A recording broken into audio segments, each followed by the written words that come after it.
नमस्कार मित्रांनो, मी आहे संजीव आणि स्वागत आहे तुमचं माझ्या यूट्यूब चॅनलमध्ये। मी आणि माझी कविता, सहजच सुचलेली मनात असलेली। मित्रांनो, महिन्याच्या शेवटी आपण पगाराची अगदी चातकासारखी वाट पाहत असतो, पण कधीकधी महिना संपून काही दिवस होऊन गेले तरी त्या महिन्याचा पगार मिळायला उशीर होतो। पगार हाती येत नाही आणि जीवाची घालमेल होऊ लागते। कविता आवडली तर नक्की लाईक करा, चॅनलला सबस्क्राइब करा आणि आपल्या मित्रपरिवारासोबत शेअर सुद्धा करा।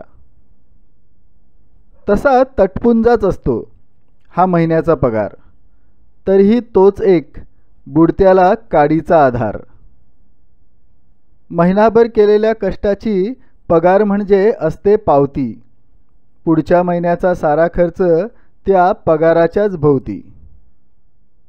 पगार होताच कसे जणू आपल्याला येतो रुबाब, काही दिवसाचे का होईना आपण होऊन जातो नबाब।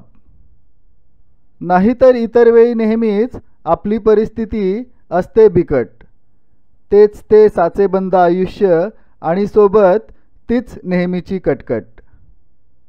खर्चाच्या चक्रव्यूहात अडकून आपण सतत असतो ग्रस्त, कर्जाच्या हप्त्याच्या फेऱ्यात सापडून सदोदितच असतो त्रस्त।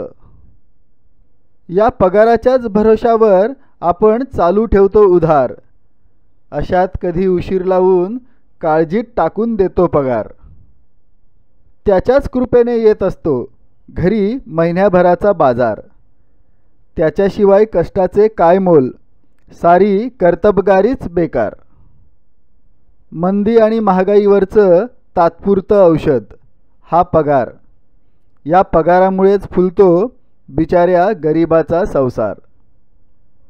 तसा तटपुंजाच असतो हा महिन्याचा पगार, तरीही तोच एक बुडत्याला काडीचा आधार।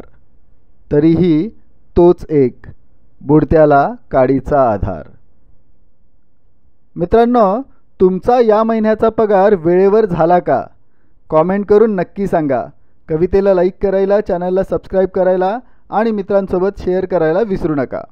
अशाच आणखी काही कवितांसाठी चॅनलला पुन्हा नक्की भेट द्या। धन्यवाद।